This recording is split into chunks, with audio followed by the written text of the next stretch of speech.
Good day, podcast community. PeteKane here, Podcast Pete, and certified high performance coach. We have another coach on the podcast, and we're going to have a good time. The mental side of coaching, which is everything. So, Antoinette, would you introduce yourself, who you are, what you do, and who you serve? And we'll get into the podcast after. Sure. My name is Antoinette Daytalk. I'm a certified mental performance coach, and my niche is really athletes. That's my wheelhouse. I've been an athlete my whole life. I've been a gymnastics coach. My kids were high performing baseball players. My husband's an athlete. So it's just part of who I am. And about 3 years ago, I was coaching gymnastics. I stayed home with my kids for over 20 years. When my youngest went to college, I went back to coaching gymnastics, and that was coached for about 8 years. And then I thought, I've got to do something else. I was an undergraduate psych major a long time ago. I won't say how long, but a long time ago. And I've always been really interested in neuroscience. And so I thought, I want to keep working with athletes, but I want to work on the mental side. And so that's when I went through certification process and did some coursework. And anyway, now I'm a certified mental performance coach and I work with athletes. Yeah. I love it. I had a gentleman on my podcast, and he coached the parents of the athletes. Yeah. And I thought back because my daughters all played softball and lacrosse, and there was so many incidents where the parents just lose themselves. Yeah. In the way that they're, being spectators, but they're more than spectators. Yeah. So it was like to hear his story about why he decided to get into that. It was pretty interesting. But when you all the time, they don't really lean into personal development. They don't lean into the mental side of life. What do you like most about the mental side of coaching that you could share with our viewers? Well, everything we do begins with a thought. So a lot of people say, 80% of your sport is mental. No, 100% of every single thing we do starts with a thought. So 100% of everything is mental. It just is. And so one of the first things I do to get kids to sort of buy into the process, because a lot of times they come to me because their parents say, you need to work on the mental game. They understand it. They're a little more bought into it. It's kind of a trend now, right? The mental side of things. So one of the first things I do is I illustrate the connection between the mind and the body. And we do a little bit of neuroscience. We do a little bit of brain science. We talk about how our bodies are constantly bombarded by stimuli or information and how we receive it through our five senses, our eyes, our ears, our skin, our mouth. So we talk about the five senses, and we talk about how much information that is and how much of our brains function on the subconscious level. And then we talk about how the meanings we assign to the information that we receive pop into our heads in the form of thoughts. And those thoughts influence the chemistry in our brain, which influences the emotions we feel. And the emotions we feel, I mean, this is not rocket science because we can all see it. When we're angry, we act differently than when we're happy. And so I do illustrate the mind-body connection through the thought, emotion, action, reaction cycle. And once they understand that, they think, wow, if I can improve my performance by managing my thoughts and what I say to myself, and by regulating my emotions and by kind of staying neutral, wow, I mean, like that gives me a competitive advantage. And so that's how I start, is just explaining how the brain works and why it works the way it does. I mean, there are more pieces to it than that, negativity bias and neuroplasticity and all that stuff. We don't use big words. We use a lot of analogies with younger kids, but interestingly enough, I end up working as well with parents and with coaches, because if I've got this kid on a great trajectory toward shifting from, a fixed or negative mindset to a real growth mindset and building mental strength, we have to have the parents and the coaches on the same page. So I actually do, while I say my wheelhouse is the athletes because I love athletes and I have an athlete's brain, I was also the parent of two high-performing baseball players who ended up playing in college. And so I know how hard it is to oftentimes control our emotions when it involves our kids, right? Mhm. Because that's how God made it. We're protecting our kids. And even though maybe sitting on the bench or a bully in the schoolyard is not the same kind of threat to survival as, Mhm. say, thousands of years ago we experienced as humans, we do perceive it as threat. And so we react in that very same fight or flight mode. And so, yeah, parents need to learn how to regulate their emotions too. And sometimes we do. I always summarize what we talk about in our sessions with my athletes, and I always summarize it and ask for permission to share it with their parents so that their parent and my a lot of kids don't want to share with their parents, but when I say, if your mom and dad understand what you're doing to control your emotions, they might be better spectators. They might behave better in the stands and on the sidelines. And then usually the kids are like, oh, yeah, okay, let's share it. So, Ooh, that's good. I was listening to Dr. Phil a week or two ago, and he talked about brain rot and mhm. how the TikTok short attention span, the consumption of media is really affecting how we think. How, what have you seen out there? Because you're working with athletes, they're young. How do you get them through the consumption? I call it's a slippery slope. We have the, Yeah. and how are you handling that? Yeah. Well, in Your one sense, I capitalize on it, in that I break down my goals with them into very small action steps. So I capitalize on the sort of short attention span that we're cultivating through social media. But when they get a quick return on investment, so if I give them a step, say, or a mental tool, and it's very simple and they get a quick return on investment, I've noticed that then they're willing to put more time in and spend more time. So the more return on investment you get, the more, at least with what I do, the longer they'll spend time with it. Now, I mean, social media, there's a lot of good things that come out of social media. Mhm. But I think the biggest thing that I see that's a problem is that kids are more concerned with what everyone else is going to think about them. Because all we see on social media is the good stuff and the positive stuff and the success. And so you got the kids that are worried more about, the name on the back of the jersey than the name on the front of the jersey. And we forget about, what it means to be part of a team. And it's all about me, me, me, me, me. And I think social media does feed into that. So we talk a lot about in our sessions, we talk a lot about what it means to be a good teammate. And sometimes that's not contributing on the field. And so you're not going to get the Instagram post because you haven't made an ESPN top 10 play and there Yeah. hasn't been a photo to capture it. But if you're sitting on the bench, we talk about how can I be a leader from the bench? That's when it's hard. That's when your character really comes out, is when you're dealing with adversity or setbacks or struggles. So that's kind of how I deal with it. I don't really pay a lot of attention, but I do have one of the things we talk about is mental hygiene and sleep hygiene. So I do encourage my athletes to restrict social media because I explain to them it causes a mess in your brain. And if your brain is a mess, everything you do outside is a mess. Yeah, I totally agree.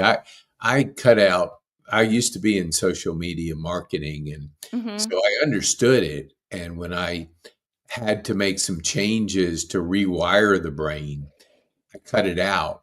I cut out alcohol. I cut out TV. I cut out distractions, and I saw my brain get healthier as a Mhm. result.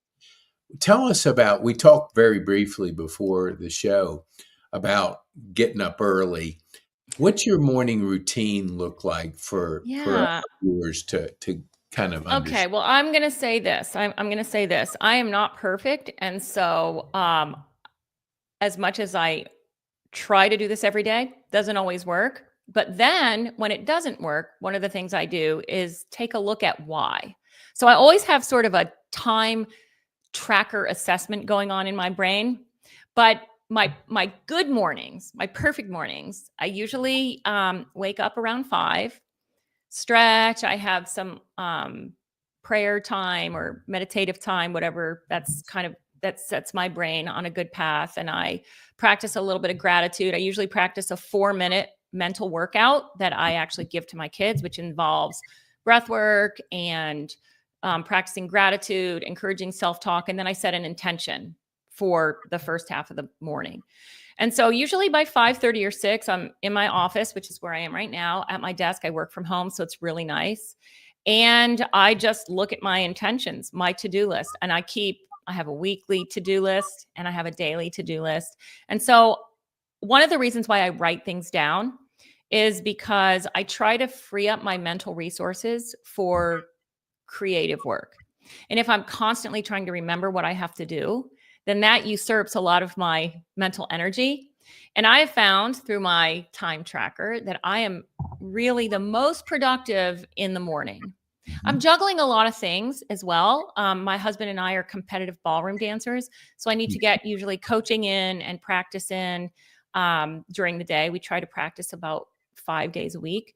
And so I usually get 5 or 6 hours in the morning, and then we go do our practice, and then I come home in the afternoon. And a lot of times, because my clients are in high school or middle school, couple in college, I see them in the evenings. So I have a big chunk of time where I just have my sort of mental reset, so to speak. So that's my day. But like I said, I'm not perfect. And there are days where I will sleep until 8 o'clock and then I'm in a panic and I think, oh, this is exactly what I tell my athletes not to do. And so that's when I sit down and say, okay, what was I planning to do? What did I actually do? And why did this happen? And usually it has to do with the night before. Yeah. What would you say? Because I was dyslexic and ADD, so I never used to enjoy writing at all because I spelled every other word. And I started the practice of journaling. And when I would be in tough spots growing up, they would say, "Oh, you got to have a gratitude journal." And I would think that just do it one time and I'm magically going to be, on a path. Do you journal? Do you write things? How do you express Yeah. getting those thoughts out of your brain and onto paper? Is that something you do on a regular basis? Yeah. I do journal some. Um, I think journaling is really good to get you into the habit of doing the things that you want to do. Once they become automatic, you don't necessarily need to write them down. I think writing things down is always good, especially when you're trying to establish a habit because it integrates the muscular with, Hmm. the mental. Hmm. And so I do encourage all my athletes to journal. We journal self-talk, we journal gratitude. Hmm. We have what we call a post-performance appraisal that we journal. We have an intentional practice plan that we journal. So there's a lot of journaling that goes on with my mental training. As far as myself, I don't do a lot of journaling anymore because I do so much content creation. So I'm writing scripts every day. I'm writing pitches and proposals every day. I'm working on 2 manuscripts almost every day. So I do a lot of writing. And honestly, it's one more thing to write down. I don't do it very much anymore. So I'll be honest, but I do encourage it. But I do Yeah. have a fairly well established routine where I spend time on the gratitude part. I spend time on the self talk. I spend time on self awareness. And that's, what I say to my athletes is we do a self-talk journal because we want to become aware of what we're saying to ourselves so that we can reframe it. And then eventually it becomes automatic so we don't have to write it down anymore. But, journaling is great. A lot of people journal every day and that's great and it's a wonderful record of what you're doing. My to-do lists are kind of in essence a journal because I have a list of everything I've done. So I can Mhm. always look back and say, when did I do this? Oh, that's when I did it. That's awesome. I want to go back to the ballroom dancing and the competitiveness. I have some friends that they don't do it competitively, but I was in a kind of a senior home for about a year and a half, and we would say movement is medicine Right. because you got to keep moving. So when did you start ballroom dancing and doing Oh, it competitively? yeah. So my husband and I have always really loved to dance. In fact, one of our very first dates was an 8-hour dance marathon. That kind of tells you how old I am because they don't do those things anymore. But we met Yeah. over 40 years ago and we've been married for 40 years. So, but we've always really enjoyed dancing. And when our younger son went to college, we thought, well, we need to have a hobby that we pursue together. And so we started ballroom dancing. There happened to be a studio literally across the street from our neighborhood. And I never knew it was there. And I saw this big sign and I walked in and I bought a starter package and gave it to my husband for Christmas in his stocking. And my kids kind of laughed and joked and said, "Oh, Mom, nice present for Dad. Ballroom lessons." Yeah. So it was very, yeah. So anyway, but so we started in around 2014. Okay. And we wanted to be social dancers. We were in that phase of life where friends, kids were getting married and or there were parties and things like that. And so we thought we'd just be social dancers. Well, we're both athletes. He's a college athlete, I was a college athlete. We've always participated in sports our whole lives. Yeah. And there was this competitive element and we thought we're going to give it a try.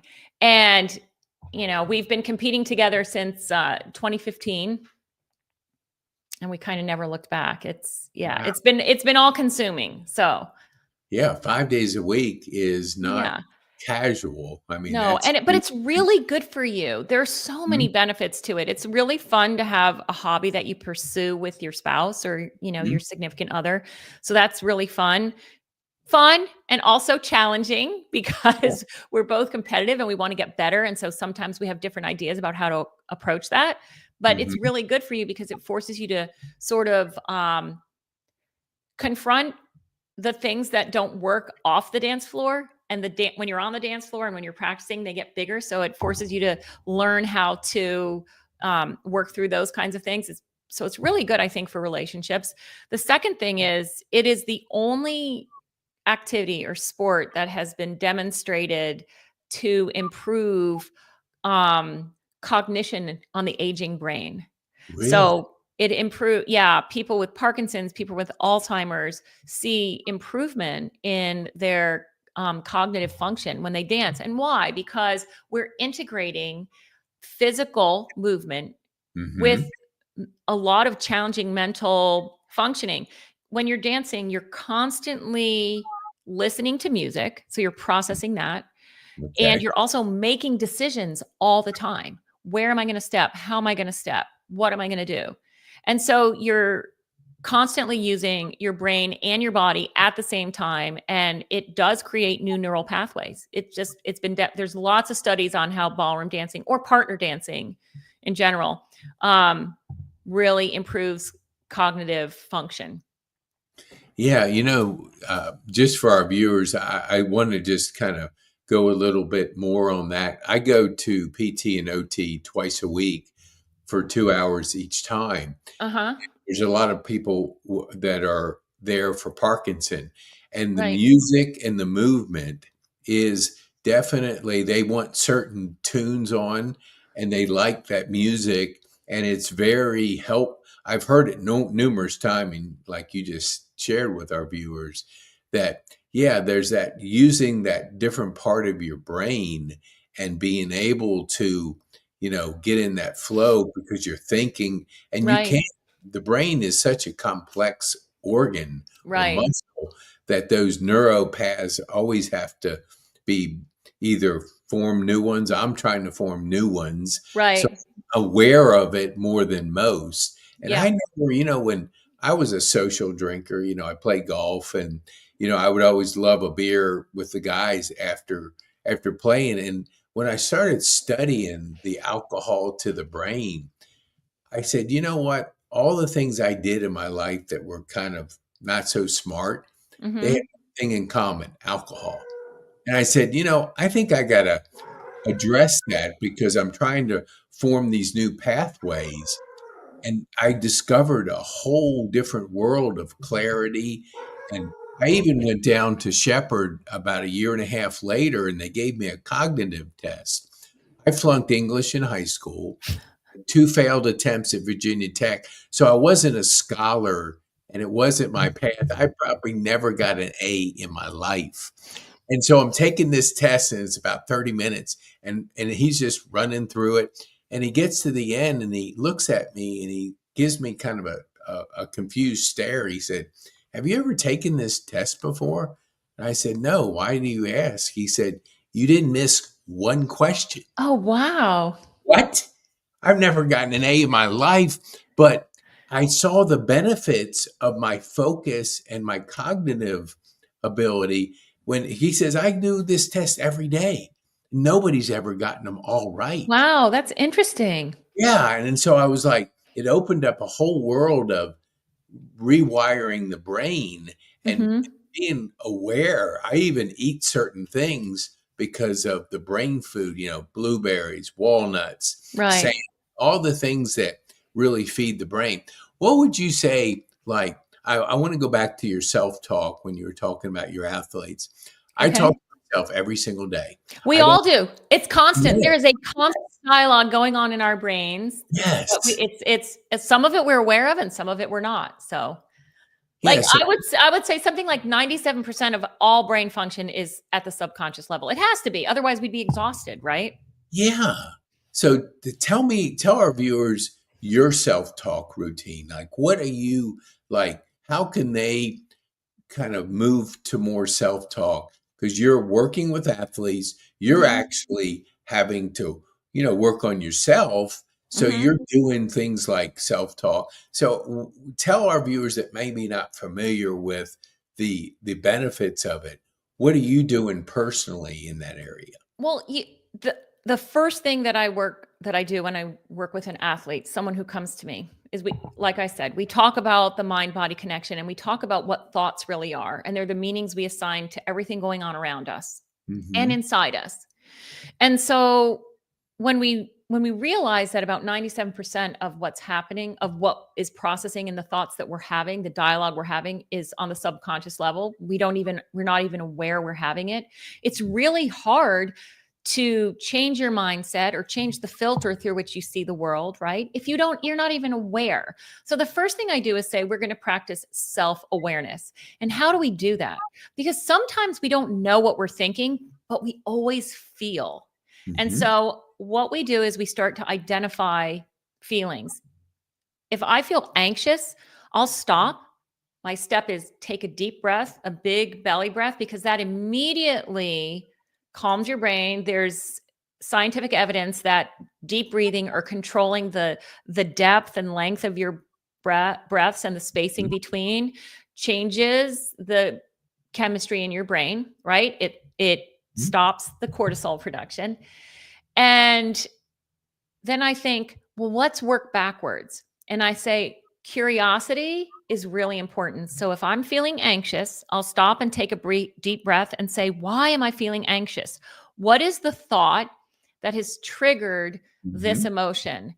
And so when we work backwards, most of the time, we uncover a subconscious thought.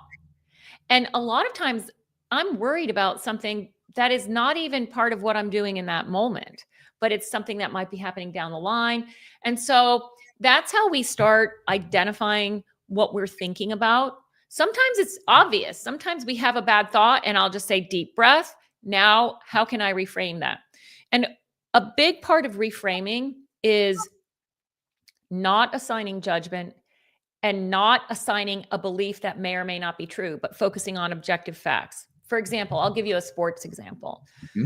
A lot of kids come to me because they've gone from, say, middle school to high school. And so they're freshmen in high school and they're now competing against 16, 17, 18-year-old Hmm. people who are older, faster, stronger, have more experience. And they've never sat on the bench before and they're sitting on the bench. Hmm. And they begin to have these negative spirals like the coach doesn't like me. Oh, I'm terrible. Do I even belong here? Do I even like this sport anymore? And so, one of the things that we do is we talk about how what you believe about your situation may or may not be true, but ultimately you have the choice to choose what you think and to choose what you believe about a situation. And why not choose something that supports your goals rather than sabotages it? So for example, you're sitting on the bench and the kid, the athlete might say to me, well, my coach doesn't like me. He never gives me opportunities. And I think I'm much better than so-and-so who's playing and I'm not playing. And so we usually back up and say, what are the objective facts? I'm a freshman. I'm not getting playing time. I'm sitting on the bench. And now choose what to believe about that. Well, I'm not ready, or I'm not experienced enough, or I need to improve this. Whatever the objective facts are, you have a choice to choose what to believe that supports your goals. And then when you do that, it dictates your actions. So for example, if the objective fact is, I don't know why he's putting me on the bench. Well, guess what your action should be? Go and have a mature conversation with your coach. So those are the kinds of things that we do. And it all starts with self-talk, which leads to understanding what you believe about situations.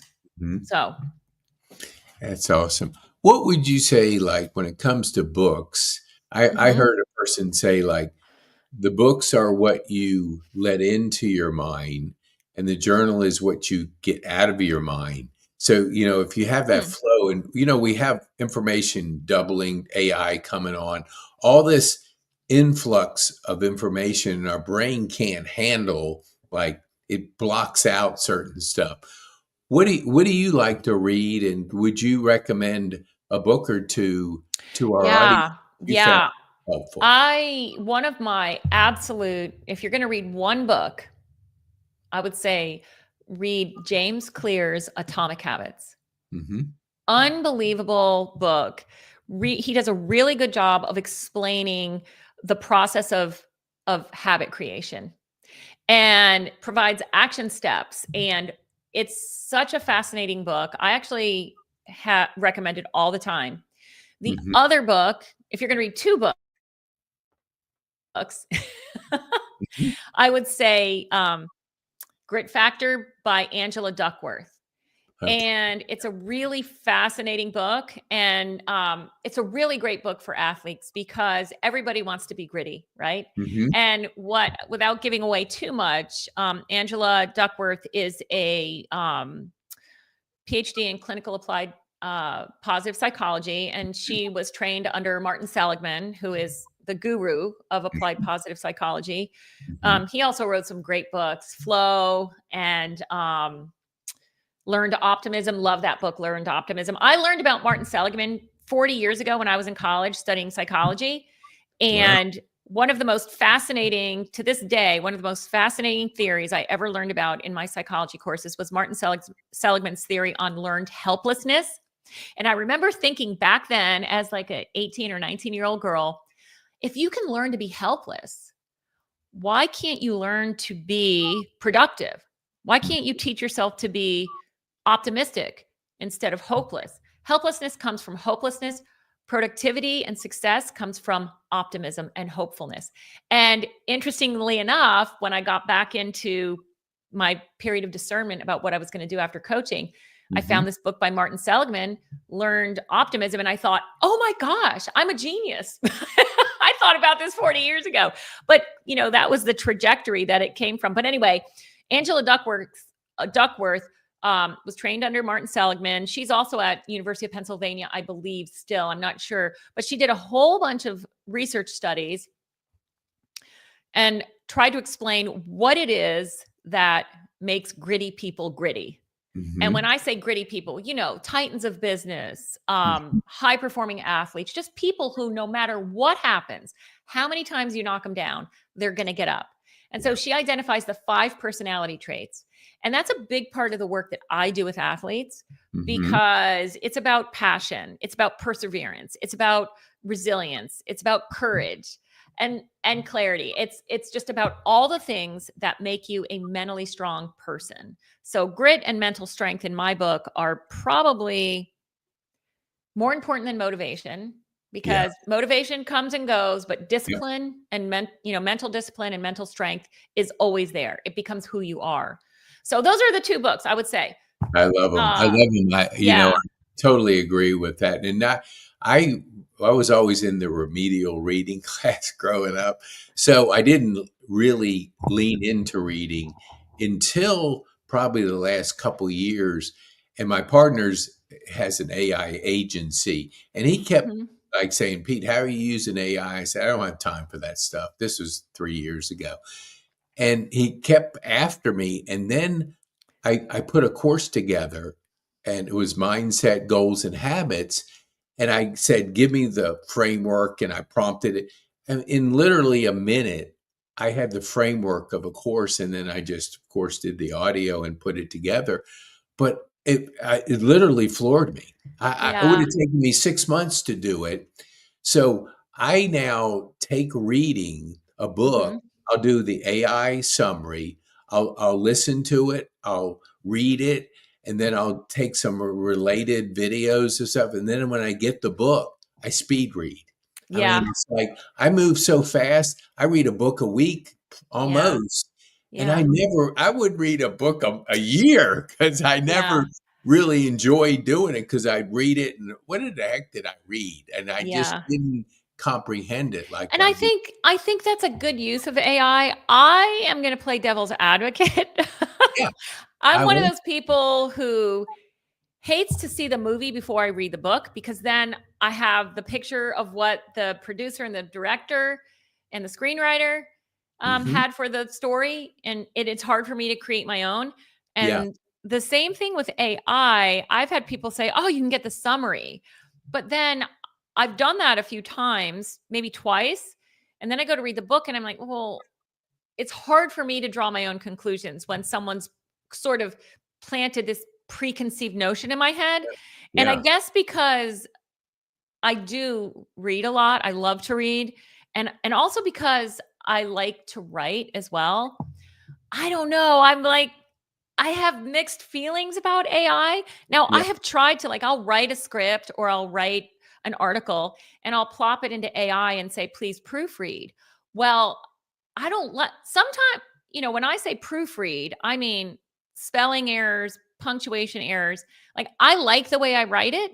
It's mhm, mine. Please don't mhm, rewrite it. And then it'll spit it out and it'll say, "Well, this is a much more polished professional version." Or, "Do you want a clever voice?" And I'm like, "No, no, no, stop doing that." So now I figured out that if I want something proofread, I have to say, "Please proofread for spelling and punctuation errors only." And yeah, it will still spit back, "Would you like me to rephrase this one?" I would say, "No, no, yeah, stop."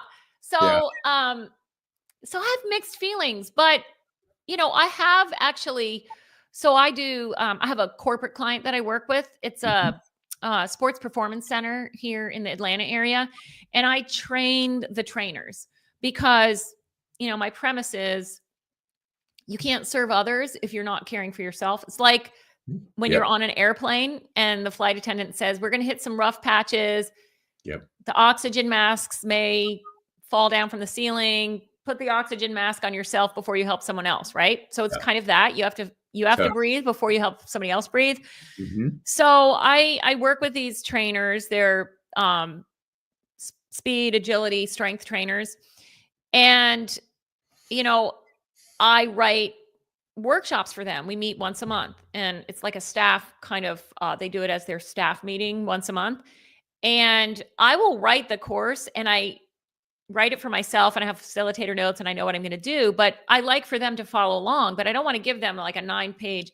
And so I'll put that into chat GPT and say, "Please give me a outline mhm, for the participants of this coaching workshop."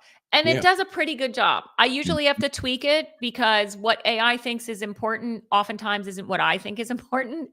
And yeah, so, but that's one way that I've used AI pretty successfully, and I do that now pretty consistently. So, mhm. so Oh, that's that's one way. Yeah. yeah, I mean, I think there's no like cookie cutter because just like we're all individuals and we, based on our past experiences, we're kind of using things differently Right, because right. it does help in different areas, and everybody's got to figure out their path when they're Yeah. going to use I something. will say, I will say on the topic of AI, my husband and I were in San Francisco a couple of weeks ago, and we didn't rent a car. and we used Waymo, which is Yeah. Yeah. the driverless Uber.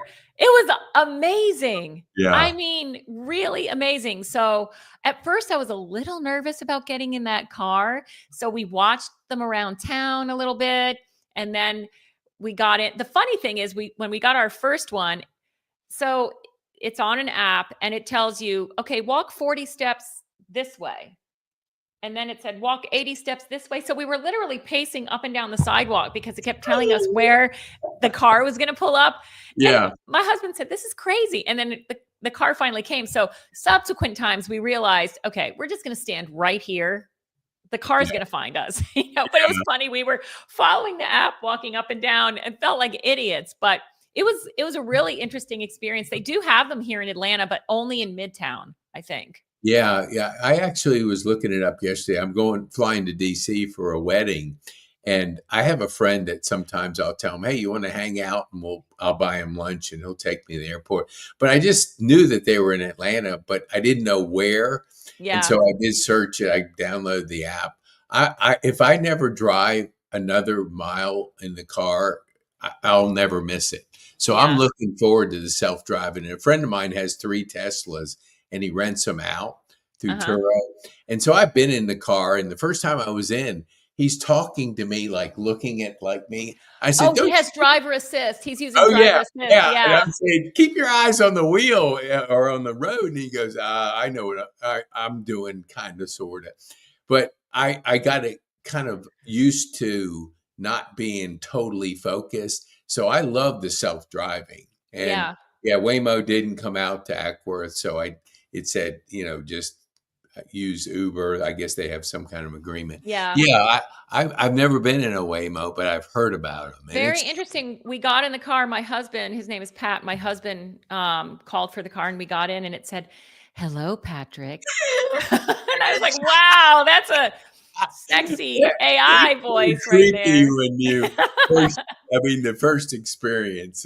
And I think that's true with everybody. I got in a Cybertruck and I get motion sickness and I'm in the back seat and I said, okay, we were at Town Center Mall and there was a little strip. I said, all right, I want you to gun it. I want to see how fast this thing. Oh And my literally gosh. I thought I was going to throw up because it went so fast, so quick. And he was on like timeout because it watches your eyes. And Yeah. if it sees that you're not paying attention, it gives you violations. So he Yeah. couldn't show me the self-driving part because he was Right. in timeout for a couple of Yeah. days. We Yeah. have a Tesla, and at first, it takes a little time to get used to it. It's kind of like driving a golf cart, but Yeah. we also have a gas powered car, and I drive the Tesla most of the time. But the funny thing is, I'll go to the grocery store in our other car because it's bigger. It's got like a hatchback, Hmm. and I'll, you know, the Tesla, you just put in park and get out and it stops. You don't have to turn it off and and so I've gotten out of Yeah. our Genesis a couple of times and walked up to Publix and I have people going, ma'am, your car is running because I forget to turn it off. Yeah. So No, I'm gonna get a Tesla. So and I'm looking forward to it because I drive one-handed, and so I don't like driving. So yeah, having that assistance, but my friend will be at church and he'll like do on his app, and it comes to the to the automatically leaves the parking lot and comes and picks him up. oh my It's God. the weirdest thing when you see it for the first time Yeah. because I you don't like that we don't have I think we have some degree of driver assist, but not the full one, not the driver. I don't, that's not, mm-mm. yeah, you don't Please want that. don't turn the wheel. Yeah, And when it, what's yeah, that? yeah. I said when it breaks sometimes for Yeah, me, and I'm like, I didn't do that. Yeah. So yeah, yeah. It's a whole, where technology is changing everything the way we do it, and so yeah, that whole experience. Most of the time, when I get a person in it for the first time, they're amazed at it. They're like, "Oh." They're not as fearful as they were the fact that you could not pay attention and yeah. sort of drive. So I want to be respectful of your time. So Thank you. tell our viewers, how can they get a hold of you? So you can visit my website at AntoinetteDaytalk.com. It's up on the screen. Thank you. There is not a contact form, but you can book a free discovery session through the website. Just click the big yellow button and it'll take you to my calendar, and there's a questionnaire, and you can, I'll meet with anybody for 30 minutes, no charge. And then you can always email me at Antoinette@AntoinetteDaytalk.com, or give me a call or text. Actually, if I see a number that I don't recognize, I won't answer it. So leave a message or text first. And my number is also up. And you can also learn more about me by listening to my podcast, which is the Mental Weight Room podcast. It's on YouTube and Spotify and pretty much everywhere. And also my Ballroom podcast is the Dancing Housewife podcast. So those are ways that you can connect with me. You can always email me through the podcasts as well. Beautiful. I wouldn't mind being on the first podcast. I don't think I could be on the second one because I'm not. Well, it's a date. It's a date. We'll talk about it. I'll get you on. Yeah, for sure. So good. So before we wind down, I want to give our viewers a gift because you enjoy learning and you talked about clarity, energy, and courage. I want to give them a gift. It's a $300 gift. So please share this with people that the gift of learning is the most beautiful thing. And we give this to people.